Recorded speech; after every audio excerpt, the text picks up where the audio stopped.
بسم اللہ الرحمن الرحیم۔ سیمینار۔ آج سے ہم اڈیشہ کی تاریخ کے ایک تاریخ سوز، دلدوز، عجیب و غریب پردہ دار سیمینار پر گفتگو کا آغاز کر رہے ہیں۔ ایسا عجیب و غریب سیمینار کہ جو ہو کر بھی نہ ہونے کی طرح ہے۔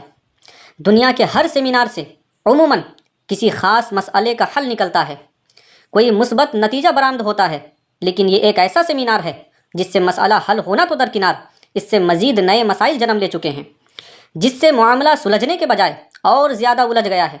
پہلے تو صرف جاہل اس نسیمی فتنے کا شکار تھے، اب پڑھے لکھوں کی جماعت بھی کنفیوزڈ ہو کر اس فتنے سے دوچار ہے۔ بہت سے اسی شش و پنج میں ہیں کہ کیا کریں کیا نہ کریں، اس کی تائید کریں یا نہ کریں۔ لوگ تائید و تصدیق کی طرف جاتے ہیں، پھر الٹے قدم پلٹ کر واپس آ جاتے ہیں، گویا کہ یہ سیمینار نہیں کوئی قطب مینار یا چار مینار ہے جو لوگوں کے لیے تفریح کا سامان بن کر رہ گیا ہے۔ اس لیے بہت سے اہل علم ابھی تک کنفیوزڈ ہیں اور صحیح نتیجے تک نہیں پہنچ پا رہے ہیں۔ لیکن اس میں کوئی اچنبھے کی بات بھی نہیں ہے، کیونکہ جب اس سیمینار میں شریک ہونے والے تمام علماء ابھی تک اس فیصلے پر متفق نہیں ہو سکے، جب سیمینار میں شریک ہونے والے وہ علماء جن کی علمی قابلیت و صلاحیت کے سیمینار والے بھی قائل و معترف ہیں، انہیں قابل مفتی یا عالم تسلیم کرتے ہیں، جبھی تو انہیں سیمینار میں بلایا گیا تھا اور شاندار انداز میں آل صاحب نے ان کا تعارف بھی پیش کیا تھا۔ جب انہی عالموں نے نسیمی سیمینار کے فیصلے سے رجوع کر لیا تو باقی لوگوں کی سمجھ میں کیا آئے گا؟ اس لیے بالخصوص وہ اہل علم حضرات جن کو اللہ تبارک و تعالی نے اس سیمینار کا حصہ بننے سے محفوظ رکھا، وہ اگر نسیمی سیمینار کا فریب دیکھ نہیں پا رہے ہیں تو اپنی آخرت و عاقبت کی فکر کرتے ہوئے اس سیمینار کی تائید و تصدیق کرنے سے پرہیز کریں۔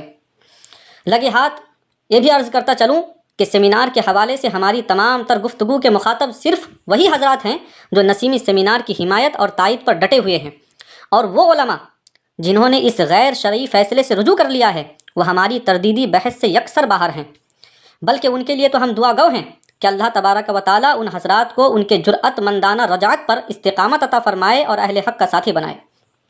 بہرحال نسیمی سیمینار کا سارا غرور تو اسی روز چکنا چور ہو گیا تھا جب اس سیمینار میں شریک ہونے والے بعض مفتیان کرام نے اس نام نہاد سیمینار کے فیصلے سے رجوع فرما لیا تھا۔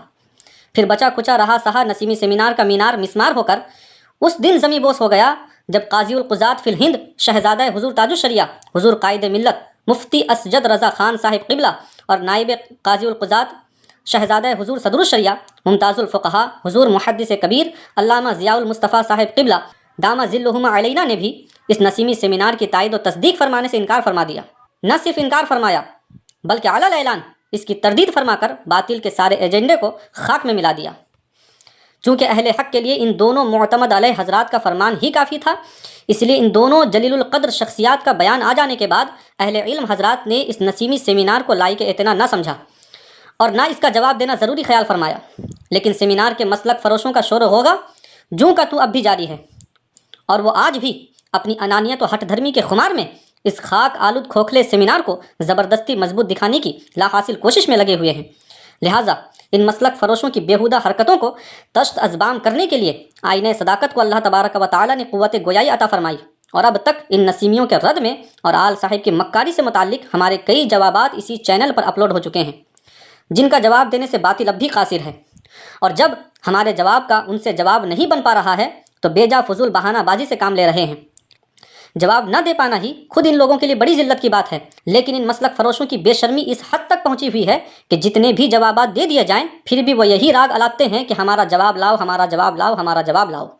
جواب تو ہم نے دے دیا ہے اور دے بھی رہے ہیں، اور جن کی قسمت میں اللہ تبارک و تعالی نے ہدایت لکھی ہے وہ ہمارے جوابات سے مستفید بھی ہو رہے ہیں اور دعاؤں سے بھی نواز رہے ہیں، الحمدللہ علی ذالک۔ چونکہ ہمارے مخالفین کے دامن میں صرف گالی گلوچ، بیہودہ الزام تراشی، مار دھاڑ والی یزیدی مروانی حرکتیں ہی رہ گئی ہیں، دلائل تو ہیں نہیں، اس لیے بہانہ بازی اور فریب کاری کے ذریعے اپنی شکست کو چھپانے کی کوشش کر رہے ہیں۔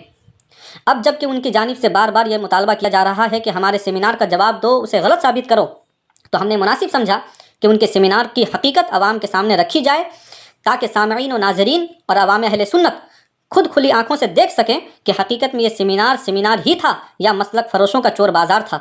البتہ ہمیں اندازہ ہے کہ ہمارے واضح جواب کے بعد بھی یہ طوطے یہی رٹ لگائیں گے کہ ہمارے سیمینار کا جواب لاؤ۔ یہ لوگ تو اپنی فطرت سے باز آنے والے نہیں ہیں، بس ہماری کوشش یہی ہے کہ حق بات حق کے طلبگاروں تک پہنچ جائے۔ بہرکیف اب آئیے ہم اس مایہ ناز سیمینار پر نظر ڈالتے ہیں۔ اس کی گہرائی میں اتر کر جائزہ لیتے ہیں۔ آج اس نسیمی سیمینار کے چند نمایاں گوشوں پر روشنی ڈالی جائے گی، پھر آئندہ پارٹ میں مزید پہلوؤں کو بھی اجاگر کیا جائے گا۔ ابھی جن نکات پر ہم گفتگو کرنے جا رہے ہیں وہ یہ ہیں: نسیمی سیمینار کا موضوع، اہل سیمینار کا مخفی طریقہ کار، اور نسیم پر فتویٰ کس نے فٹ کیا اور کون ہے اس کا ذمہ دار۔ پھر اگلے پارٹ میں گواہوں کی حقیقت سے پردہ اٹھایا جائے گا کہ وہ نسیمی ہیں کہ حبیبی ہیں یا کیا بلا ہیں۔ پھر شہادت نامے کا بھی آپریشن ہوگا اور اسی شہادت نامے سے نسیم کا فاسق ہونا بھی ثابت کیا جائے گا انشاءاللہ۔ اسکرین پر سیمیناری رپورٹ دیکھیں۔ سیمینار کا موضوع یہ رکھا گیا تھا: سید نسیم اختر قادری عرف نسیم سرکار پہ عائد کردہ الزامات کی حقیقت و صحت اور رجوع و انکار پر کارروائی۔ غور کریں، اس موضوع کے دو جز ہیں۔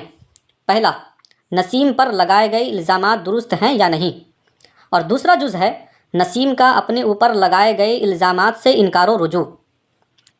آئیے سب سے پہلے ہم پہلے حصے پر بات کرتے ہیں کہ نسیم پر لگائے گئے الزامات درست ہیں یا نہیں۔ اس پر پہلی بات تو یہ ہے کہ یہ عنوان قائم کرنا، اس عنوان پر سیمینار کرنا ہی فضول ہے، غلط ہے، اس لیے کہ نسیم پر جو الزامات لگائے گئے ہیں وہ شرعی طور پر گواہوں کی گواہی سے علامہ ارشد القادری علیہ الرحمہ کی عدالت میں ثابت ہو چکے ہیں، اور علامہ کی عدالت میں حبیبیوں کا وکیل بن کر گواہوں سے ثابت کروانے والے، دلیلیں اور فتویٰ پیش کرنے والے خود مولانا آل رسول صاحب ہیں، جیسا کہ محققانہ فیصلہ کے صفحہ نمبر 12 میں مرقوم ہے۔ پھر وکیل صاحب کے پیش کردہ گواہوں کی گواہی سننے اور فتاویٰ وغیرہ ملاحظہ فرمانے کے بعد علامہ ارشد القادری رحمۃ اللہ تعالی علیہ نے فیصلہ صادر فرمایا، جو محققانہ فیصلہ کے صفحہ نمبر 30 میں ان الفاظ میں مرقوم ہے۔ محققانہ فیصلہ صفحہ نمبر 30 کا عکس اسکرین پر ملاحظہ فرمائیں۔ فرماتے ہیں کہ سکہ گواہوں کے ذریعے میری عدالت میں فریق اول کے وکیل نے ملزم کے خلاف سارے الزامات شرعی طریق پر ثابت کر دیے۔ اس کے ساتھ اہل سنت کے 52 مشاہیر علماء اہل سنت کے وہ اصل فتاویٰ بھی پیش کیے جن میں ملزم کے خلاف کفر و ارتداد اور فسق و ضلالت کے احکام صادر کیے گئے ہیں۔ لہٰذا میں قاضی شرع ہونے کی حیثیت سے ان سارے فتووں کی توثیق کرتے ہوئے شریعت کے ان احکام کو ملزم پر نافذ کرتا ہوں جو فتاویٰ میں ملزم کے خلاف عائد کیے گئے ہیں، اور ملزم کو حکم دیتا ہوں کہ وہ خدا ترسی کے جذبے میں شریعت کا احترام کرتے ہوئے فوراً توبہ صحیحہ شرعیہ کے بعد اپنے اسلام کی تجدید کر لیں۔ اگر ملزم نے اس حکم شرعی کو ماننے سے انکار کیا تو مسلمانوں پر فرض ہے، دوبارہ سنیں، مسلمانوں پر فرض ہے کہ وہ ملزم سے سارے اسلامی تعلقات توڑ لیں۔ جو لوگ ملزم سے مرید ہیں وہ اپنی بیعت فسخ کر لیں، ان کے پیچھے نماز نہ پڑھیں اور اس کے ساتھ تعظیم و تکریم کا کوئی تعلق نہ رکھیں۔ جو لوگ اس حکم شرعی کی خلاف ورزی کریں گے وہ شریعت کے باغی اور خدا اور رسول کے نافرمان سمجھے جائیں گے۔ اللہ اکبر۔ محققانہ فیصلہ صفحہ نمبر 30۔ سامعین کرام، جب شرعی طور پر نسیم کا جرم علامہ کی عدالت میں ثابت ہو چکا اور علامہ ارشد القادری علیہ الرحمہ نے فیصلہ فرما دیا ہے، یعنی جو چیز 30 سال پہلے ثابت ہو چکی ہے اسے دوبارہ ثابت کرنے کے لیے سیمینار کرنا اصطلاح میں تحصیل حاصل کہلاتا ہے۔ یہ ایک لاجیکل فیلیسی ہے، ایک لا یعنی غیر معقول فضول کام ہے، اور فضول کام سے فضول چیزیں ہی وجود میں آتی ہیں۔ جیسا کہ اس سیمینار سے ناسمجھ لوگوں نے یہ سمجھ لیا ہے کہ نسیم پر لگے الزامات بے بنیاد اور بہتان ہیں، حالانکہ نسیم پر لگے الزامات شرعاً ثابت ہو چکے ہیں، جیسا کہ محققانہ فیصلہ کی عبارت آپ لوگوں نے ملاحظہ فرما لیا ہے۔ اہل سیمینار بتائیں، کیا علامہ صاحب کا فیصلہ شرعی فیصلہ نہیں ہے؟ کیا مفتی اعظم اڑیسہ علیہ الرحمہ کی گواہی بھی ایک جھوٹ ہے؟ ہرگز نہیں۔ اگر کوئی یہ کہتا ہے کہ نسیم سرکار شرعی عدالت میں موجود نہیں تھے، ان کی غیر موجودگی میں فیصلہ کیسے کر دیا گیا، تو اس پر عرض یہ ہے کہ اس کا ذمہ دار بھی تمہارا نسیم سرکار ہی ہے، جو اپنی انانیت گھمنڈ غرور میں رہا اور شرعی عدالت میں حاضر نہ ہوا۔ رہا یہ کہ نسیم سرکار کی غیر موجودگی میں علامہ صاحب کا فیصلہ کرنا، تو یہ یہاں بربنائے ضرورت بالکل درست ہے۔ نسیم سرکار کی سرکشی نے علامہ صاحب کو فیصلہ کرنے پر مجبور کر دیا، اور بربنائے ضرورت مدعا علیہ مجرم کی غیر موجودگی میں بھی فیصلہ کیا جا سکتا ہے۔ چونکہ علامہ ارشد القادری علیہ الرحمہ اس مسئلے سے بھی واقف تھے اور نسیم سرکار کی سرکشی کو بھی قبل از وقت بھانپ چکے تھے، اس لیے علامہ ارشد القادری علیہ الرحمہ نے پہلے ہی اپنے خط میں بتا دیا تھا کہ نسیم سرکار شرعی عدالت میں نہ آئے، حاضر نہ ہو تو فیصلے کا طریقہ کار کیا ہوگا۔ اسکرین پر محققانہ فیصلہ کا صفحہ نمبر 7 اور 8 ملاحظہ فرمائیں۔ علامہ صاحب فرماتے ہیں کہ فیصلے کی مجلس میں نسیم سرکار کی حاضری ضروری ہے۔ پھر آگے فرماتے ہیں، نسیم سرکار اپنی صفائی پیش کرنے کے لیے اگر میرے سامنے حاضر نہیں ہوئے تو ایک جلسہ عام میں ہم اپنا تحریری فیصلہ پڑھ کر سنا دیں گے، جسے بلا چوں چرا سب کو تسلیم کرنا ہوگا۔ محققانہ فیصلہ صفحہ نمبر 7 اور 8۔ معلوم یہ ہوا کہ یہ غیر تحقیقی عامیانہ فیصلہ نہیں ہے، محققانہ فیصلہ ہے، اور کتابچے کا نام بھی محققانہ فیصلہ رکھا گیا ہے تاکہ نام سے ہی معلوم ہو جائے کہ ایک شرعی تحقیق شدہ فیصلہ ہے۔ آخر اس شرعی فیصلے کے آگے غلام حیدر اینڈ کمپنی کا سر خم کیوں نہیں ہے؟ نسیمی سیمینار کو شرعی فیصلہ گرداننے والے علامہ صاحب کے شرعی فیصلے سے روگردانی کیوں کر رہے ہیں؟ جب تک علامہ صاحب کی عدالت کو حق و درست ان کے فیصلے کو شرعی فیصلہ نہ تسلیم کر لیا جائے تب تک نسیمی سیمینار شرعی فیصلہ ثابت ہو ہی نہیں سکتا۔ نسیم سرکار کے انکار کو توبہ و رجوع قرار دینے کے لیے پہلے علامہ صاحب کے فیصلے کو تسلیم کرنا ہوگا، بغیر اس کے نسیم سرکار کا انکار بیکار ہے، ناقابل اعتبار ہے۔ آج یہ بھی کہا جا رہا ہے کہ نسیم نہ کل کافر تھا نہ آج کافر ہے۔ ہم پوچھنا چاہتے ہیں کہ علامہ صاحب کی عدالت میں آل رسول صاحب نے نسیم کے کفر سے متعلق جو فتاویٰ پیش کیا تھا، اگر وہ فتاویٰ غلط تھے، ان الزامات کی وجہ سے حکم کفر نہیں لگتا، تو پھر آل صاحب نے انہیں پیش ہی کیوں کیا تھا؟ اور علامہ ارشد القادری و مفتی اعظم اڑیسہ علیہم الرحمہ نے اس کو رد نہ کر کے قبول کیوں کیا تھا؟ واقعی ہم نے آل صاحب جیسا ناخلف نالائق بیٹا نہیں دیکھا جس نے آج اپنے ہی باپ حضور مفتی اعظم اڑیسہ علیہ الرحمہ کے علم و تقویٰ کو بھی مشکوک بنا دیا، اور اپنی انانیت و عزت کے لیے اپنے والد گرامی کی شخصیت و ثقافت کو خاک میں ملا دیا۔ دوسری قابل غور بات، محققانہ فیصلہ کی عبارت صاف صاف بتا رہی ہے کہ علامہ ارشد القادری علیہ الرحمہ کے سامنے آل صاحب نے نسیم کے کفر و فسق سے متعلق فتاویٰ پیش کیے۔ غور کیجئے، فتویٰ واحد ہے، اس کی جمع فتاویٰ ہے، یعنی آل صاحب نے علامہ کی عدالت میں نسیم کے کفر و دلالت اور فسق و فجور پر کئی فتوے پیش کیے، ایک فتویٰ نہیں، فتاویٰ پیش کیے، کئی فتوے پیش کیے، جیسا کہ محققانہ فیصلہ میں ہے کہ الزام نمبر 1 کے تحت علامہ عاشق الرحمن علیہ الرحمہ کا فتویٰ پیش کیا، الزام نمبر 2 کے تحت حضور تاج الشریعہ اور نائب مفتی اعظم ہند مفتی شریف الحق امجدی علیہ الرحمہ کے فتوے رکھے، الزام نمبر 3 اور 4 کے تحت حضور تاج الشریعہ کے 2 مصدقہ فتوے پیش کیے، پھر الزام نمبر 5 کے لیے بھی حضور تاج الشریعہ کا ایک اور فتویٰ پیش کیا، اور الزام نمبر 6 کے تحت مفتی شریف الحق امجدی علیہ الرحمہ کا فتویٰ پیش کیا۔ آخر کے ان دونوں فتووں میں خلیفہ حضور مجاہد ملت علامہ عبدالرب علیہ الرحمہ کی تصدیق بھی ثبت ہے۔ یہ تمام فتوے سنی آواز وغیرہ میں موجود ہیں، لہٰذا اس سے یہی معلوم ہوتا ہے کہ نسیم کے بارے میں صرف ایک فتویٰ صادر نہیں ہوا ہے، نہ ہی حضور تاج الشریعہ کا صرف ایک ہی فتویٰ ہے، جیسا کہ نسیمی سیمینار کے رپورٹ اور مستر صاحب کے فتوے میں حضور تاج الشریعہ کے صرف ایک ہی فتوے کا ذکر کر کے حقیقت کو دھندلانے اور لوگوں کو مغالطے میں ڈالنے کی کوشش کی گئی ہے۔ تیسری بات، نسیمی سیمینار کی رپورٹ میں یہ جملہ تحریر کیا گیا ہے کہ حضور تاج الشریعہ علیہ الرحمہ کا مبارک فتویٰ تو حق و درست ہے، مگر مستفتیان نے اس کے انطباق میں یعنی فتویٰ فٹ کرنے میں دیانت سے کام نہیں لیا، یعنی سارا قصور مستفتیوں کا ہے۔ حالانکہ یہ بات سب کو پتہ ہے کہ استفتاء کے صفحے پر جن مستفتیان کے نام درج ہیں وہ تو محض ظاہری مہرے تھے، اصل مہرہ کش کاریگر اور پورا ماسٹر مائنڈ تو آل صاحب ہی تھے۔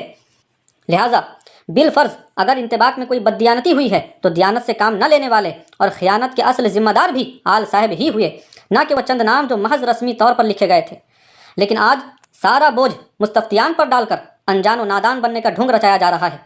آپ ہی خلوت میں کاٹیں اپنے بھائی کا گلا، آپ ہی خلوت میں کاٹیں اپنے بھائی کا گلا، آپ ہی پھر بیٹھ کے احباب میں ماتم کریں۔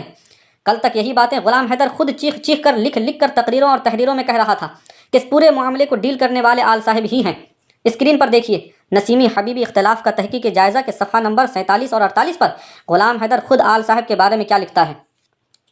لکھتا ہے، اس معاملے کو ڈیل اس نے کیا، یعنی آل صاحب نے، جس نے تسکین انا کے لیے حضور مفتی اعظم ہند کی نماز جنازہ پڑھانے والے سرکار کلاں حضور سید مختار اشرف علیہ الرحمہ کے ساتھ شرارت اور بدتمیزی سے باز نہ آیا، جس نے سینکڑوں علماء کرام اور پیران طریقت کی حرمتوں کو پامال کیا، جس نے قاضی شہر الہ آباد قاری سید محمد مقبول صاحب کو گنگا شیطان لکھنے میں ذرا بھی جھجک محسوس نہ کی، جس نے بھدرک اشرفیہ اور حبیبیہ الہ آباد میں فتنوں کی آگ لگائی، جس نے اپنے باپ تک کو نہ بخشا اور کہہ دیا کہ آپ کا نکاح ٹوٹ گیا، جس نے حضور تاج الشریعہ کے متعلق لکھا، ہر آئے دن آپ کی ذات سے مسلک اعلیٰ حضرت کی خلاف ورزی ہو رہی ہے، جس کی ساری زندگی فتنہ سازیوں سے بھری پڑی ہو، کیا اس سے یہ امید کی جا سکتی ہے کہ وہ قوم کا صحیح رہنما بن کر رشد و ہدایت کی تعلیم و تبلیغ کرے گا؟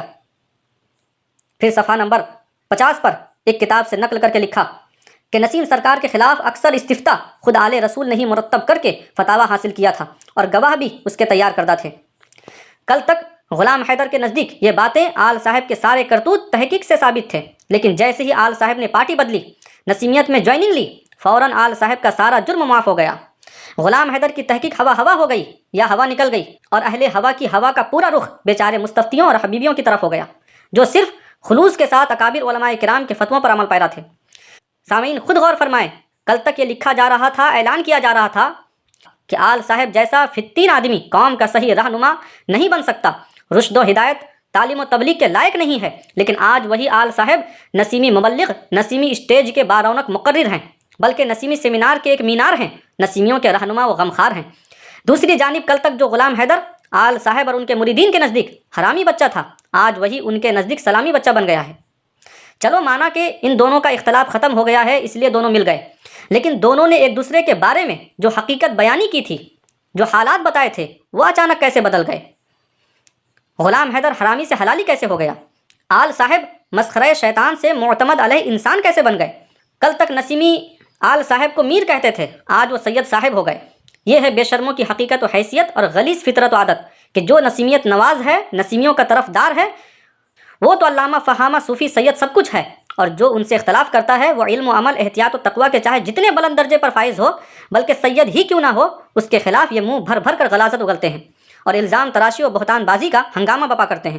بہرحال یہ ان کے ضمیر خمیر کی بات ہے۔ عرض یہ کر رہا تھا کہ فتوے میں مستفتی کی جگہ ظاہراً کسی کا بھی نام ہو، حقیقتاً مستفتی تو آل صاحب ہی ہیں۔ یہ سیمینار کے ٹھیکیداروں، ذمہ داروں کو بھی اچھی طرح معلوم ہے۔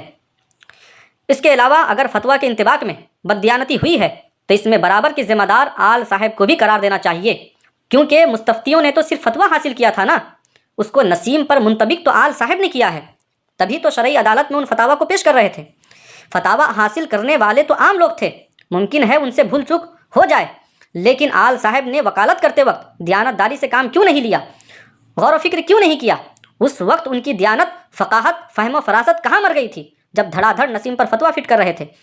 ان تمام حقائق سے آنکھ موند کر اہل سیمینار کا آل صاحب جیسے لومڑی صفت فتنہ خیز انسان کو کھلی چھٹی دے دینا اور سارا الزام صرف بیچارے مستفتیوں پر ڈال دینا کون سا انصاف ہے؟ کہاں کا انصاف ہے؟ چوتھی بات، فتویٰ کے انطباق میں غلطی کی بات تب کارآمد ہوتی جب نسیم کا معاملہ فیصلے کے مرحلے سے نہ گزرا ہوتا، جب فیصلہ اور فتویٰ میں نسیم کے نام کی صراحت نہ ہوتی، جب علامہ ارشد القادری علیہ رحمہ کے روبرو گواہوں کے ذریعے نسیم کا جرم ثابت ہو گیا ہے اور پوری تحقیق کے بعد فتاویٰ میں نسیم کا نام لے کر حکم بتایا گیا ہے، تو اس کے باوجود یہ کہنا کہ مستفتیان نے دیانت سے کام نہیں لیا، انطباق میں غلطی کی ہے، کیسے درست ہو سکتا ہے؟ جہاں تکفیر معین ہو وہاں انطباق کا سوال ہی پیدا نہیں ہوتا کہ فلاں نے اس کے انطباق میں غلطی کی ہے۔ اگر اس طرح کے اعتراضات تسلیم کر لیے جائیں تو پھر کل کو ہر وہابی، دیوبندی، رافضی یا قادیانی یہی بہانہ لے کر اٹھ کھڑا ہوگا کہ ان کے ملاؤں کے معاملے میں بھی انطباق میں غلطی ہوئی ہے۔ یہ طرز استدلال دراصل فتنے کا دروازہ کھولنے کے مترادف ہے۔ حضرات، مذکورہ بالا تفصیل سے واضح ہو گیا کہ اہل سیمینار کا نہ یہ موضوع قائم کرنا درست ہے، نہ اس پر سیمینار کرنا فائدہ مند۔ اب آئیے اس سیمینار کی مزید کچھ ٹیکنیکل فالٹ اور بنیادی خامیوں پر غور کرتے ہیں۔ سیمینار کے موضوع کا پہلا جز، پہلا حصہ، پہلا مرحلہ یہی تھا کہ نسیم سرکار پہ عائد کردہ الزامات کی حقیقت و صحت، یعنی سب سے پہلے یہ طے ہونا چاہیے تھا کہ کیا وہ الزامات درست ہیں یا نہیں۔ اگر الزامات ثابت ہوتے تب دوسرا مرحلہ آتا نسیم کے رجوع و انکار کا، ورنہ جب الزام ہی ثابت نہیں ہوں گے، نسیم کا کافر ہونا ہی ثابت نہیں ہوگا، تو پھر اس کے رجوع یا انکار کی بحث بھی سراسر فضول اور بے بنیاد ہوگی۔ مگر صاحبان سیمینار نے کیا کیا؟ انہوں نے تو پہلے ہی مرحلے کو بائی پاس کر دیا، نہ الزام مانا، نہ جرم تسلیم کیا، بلکہ فیصلہ شدہ شرعی حقائق اور اکابرین کی تحقیقات کو نظر انداز کر کے سیمینار کی رپورٹ میں صاف صاف لکھ دیا کہ سید نسیم اختر قادری عرف نسیم سرکار کے انکار پہ ان سکہ گواہوں کی شہادت کو تسلیم کرتے ہوئے موجود تمام علماء کرام و مفتیان عظام نے اس انکار کو رجوع کے درجے میں رکھتے ہوئے اس بات کا فیصلہ لیا کہ سید نسیم اختر عرف نسیم سرکار پر کسی طرح کا حکم کفر و ضلالت عائد نہیں۔ استغفر اللہ، ایسے سیمینار سے، ایسے فیصلے سے اللہ کی پناہ۔ سامعین غور کریں کہ نسیم پر لگے الزامات کو اہل سیمینار نے درست تسلیم نہیں کیا، پہلے ہی اس کو رد کر دیا ہے اور پھر اگلے ہی لمحے نسیم کے انکار کو توبہ قرار دے دیا۔ ہم پوچھنا چاہتے ہیں کہ جب نسیم نے کچھ کیا ہی نہیں ہے، فتوے کے انطباق میں غلطی ہوئی ہے، الزام شرعاً ثابت نہیں ہے، تو پھر انکار کو توبہ کا درجہ کیسے دے دیا گیا؟ موضوع کے پہلے جز کے مطابق نسیم سرکار کبھی کافر نہیں ہوا، اور دوسرے جز کے مطابق کل تک کافر تھا، آج کافر نہیں ہے۔ پہلے قول کے اعتبار سے شریعت کے احکام الگ ہیں اور دوسرے قول کے اعتبار سے الگ احکام۔ اب بتاؤ ان دونوں میں شرعی فیصلہ کون سا ہے؟ کوئی ایک ہی صحیح ہو سکتا ہے؟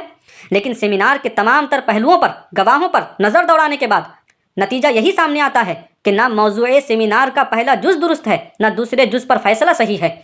پہلا صحیح دوجا صحیح کیسے کہوں دونوں صحیح، پہلا صحیح دوجا صحیح کیسے کہوں دونوں صحیح، آخر یہی کہنا پڑا یہ بھی نہیں وہ بھی نہیں۔ چلو اگر نسیم سرکار کو مجرم نہ مانا تو نہ مانا، لیکن نہ ماننے کی صحیح وجہ تو بتاتے۔ وجہ یہ بتائی جا رہی ہے کہ مستفتیان نے اس کے انطباق میں فتویٰ فٹ کرنے میں دیانت سے کام نہیں لیا۔ اس کا صاف مطلب یہی ہوا کہ نسیم کے تعلق سے فتویٰ حاصل کرنے والے جھوٹے ہیں، خیانت کرنے والے ہیں۔ انہوں نے گڑھ کر خود سے نسیم سرکار پر الزام لگا دیا ہے۔ استغفر اللہ۔ سیمیناری مفتیوں کی ذمہ داری و دیانتداری کا تقاضا یہ تھا کہ پہلے وہ شرعی طور پر ثابت کرتے کہ مستفتیان نے دیانت سے کام نہیں لیا ہے، پھر وہ یہ جملہ لکھتے۔ بجائے اس کے نسیم کے اوپر سے الزامات اٹھانے کے لیے مستفتیان پر بغیر ثبوت شرعی کے الزام لگا دیا کہ انہوں نے دیانتداری سے کام نہیں لیا ہے۔ پھر 2 پیراگراف کے بعد میں نسیمی رپورٹ میں، سیمیناری رپورٹ میں تحریر ہے کہ آج کی مجلس میں سید نسیم اختر عرف نسیم سرکار کی ذات پر لگائے گئے تمام الزامات پر ایک بھی اقراری گواہ موجود نہیں ہے۔ اس پر ہمارا سوال یہ ہے کہ کیا قیامت تک جب جب آپ لوگ سیمینار کرتے رہیں گے تب تب ان گواہوں کا حاضر ہونا ضروری ہے، چاہے انہیں عالم برزخ سے واپس آنا پڑے؟ اگر یہی معیار ہے تو پہلے آل صاحب کو چاہیے تھا کہ اپنے ابا حضور مفتی اعظم اڑیسہ علیہ رحمہ کو قبر سے اٹھا لاتے۔ نیز سیمینار میں اقراری گواہوں کے صرف موجود نہ رہنے کی وجہ سے اتنا بڑا الزام آپ لوگوں نے کیسے لگا دیا کہ مستفتیان نے دیانت سے کام نہیں لیا؟ کیا یہی آپ لوگوں کی تحقیق کا معیار ہے؟ کیا یہی انصاف کا تقاضا ہے کہ بلا ثبوت شرعی کسی پر بددیانتی کا حکم لگا کر نسیم سرکار جیسے سخت فاسق و فاجر اور آل صاحب جیسے مکار و دغاواز کو پاک و صاف قرار دے دیا جائے؟ یہ انصاف نہیں، خود انصاف پر ظلم ہے۔ یہ تحقیق نہیں، سراسر تحقیق کی توہین ہے۔ یہ تو اہل سیمینار کا وہ ظلم ہے جو انہوں نے مستفتیوں پر ڈھایا ہے۔ علاوہ ازیں اسی مذکورہ عبارت پر دوسرا سوال یہ ہے کہ جن الزامات پر اقراری گواہ سیمینار میں نہیں تھے وہ الزامات کیا ہیں؟ جو الزامات علامہ ارشد القادری علیہ رحمہ کی شرعی عدالت میں گواہوں کے ذریعے ثابت ہوئے تھے، سیمینار میں انہی الزامات پر گفتگو ہوئی یا کسی اور الزام پر؟ ان ثابت شدہ الزامات پر اقراری گواہ طلب کیے گئے یا کسی اور الزام پر؟ یہ سب رپورٹ میں کیوں نہیں بتایا گیا؟ آخر ہر معاملے کو پردے میں رکھنے کی کیا وجہ ہے؟ ہم دیکھ رہے ہیں کہ سیمینار کے منتظمین شروع سے ہی سیمینار کی سطر پوشی میں لگے ہوئے ہیں۔ سیمینار میں کس بارے میں بات ہوگی وہ پردے میں، سیمینار میں کون کون مفتیان کرام آنے والے ہیں وہ پردے میں، نسیم سے متعلق کن کن الزامات پر گفتگو ہوئی وہ پردے میں، سارے گواہ پردے میں، سیمینار کی ساری کارروائی پردے میں، حتیٰ کہ موبائل ضبط کر لیے گئے، ریکارڈنگ کی اجازت نہیں دی گئی، نہ خود ریکارڈنگ یا تفصیلی تحریر شائع کی گئی، یعنی پردے میں پردہ ڈال کر در پردہ اپنے اعتبار سے ہر معاملہ طے کیا گیا۔ کچھ تو ہے جس کی پردہ داری ہے۔ باوجود اس شرارت کے اب ہم سے یہ مطالبہ کیا جا رہا ہے کہ اس پردہ دار سیمینار پر غائبانہ ایمان لایا جائے۔ شاید ہمارے اکابرین اپنی فراست ایمانی سے ان لوگوں کی دھاندلی کو سمجھ چکے تھے، اس لیے وہ اس سیمینار میں شریک نہیں ہوئے۔ سیمینار کے فیصلے سے رجوع کرنے والوں کے رجوع کر لینے کے بعد جو لوگ باقی رہ جاتے ہیں ان کی موجودگی ہی اس سیمینار کو غیر معتبر بنانے کے لیے کافی ہے۔ پھر غور و خوض، تحقیق و تفتیش کے بعد تو سیمینار میں ہوئی ناانصافی، غلط بیانی، تمام تر دھاندلی 2-2-4 کی طرح آشکار ہو جاتی ہے۔ بہرکیف حاصل کلام یہ ہے کہ خوشی پلازا جالسر میں 1-2-3 جنوری 2023 کو منعقد ہونے والا یہ سیمینار فیصلے کے معیار میں انتہائی کھوکھلا، تحقیق کے پلے میں بالکل بے وزن اور شہادت کے پیمانے پر سراسر ناقابل اعتبار ہے۔ بڑا شور سنتے تھے پہلو میں دل کا، بڑا شور سنتے تھے پہلو میں دل کا، جو چیرا تو ایک قطرہ خون نہ نکلا۔ افسوس تو اس بات پر ہے کہ چالاک لومڑیوں کی اس پنچایت کو سیمینار کا نام دیا گیا، اور حیرت اس پر ہے کہ اسی غیر شرعی اور بے بنیاد سیمینار کی بنیاد پر آئے دن چیلنج پر چیلنج کیے جا رہے ہیں۔ اہل سیمینار پہلے علامہ ارشد القادری علیہ رحمہ کے محققانہ فیصلہ کو حق کو درست تسلیم کریں، یا اس فیصلے میں وکیل بننے والے آل صاحب بھدرکی کی بددیانتی کا اعلان کریں، اور آل صاحب بھی اقرار کریں کہ یہ سارا مکر و فریب کا جال انہوں نے ہی بچھایا تھا اور بددیانتی سے کام لیا تھا، پھر کوئی بات بن پائے گی، ورنہ چیختے چلاتے سر پیٹتے رہ جاؤ، نسیم سے کوئی حکم اٹھ پائے گا، نہ نسیم کا انکار توبہ و رجوع کے درجے تک پہنچ پائے گا۔ وما علینا الا البلاغ۔ اگلے پارٹ میں سیمینار کے گواہوں کی نقاب کشائی ہوگی انشاءاللہ تبارک و تعالی۔ ہمیں پسند نہیں جنگ میں بھی مکاری، ہمیں پسند نہیں جنگ میں بھی مکاری، جسے نشانے پہ رکھیں بتا کے رکھتے ہیں۔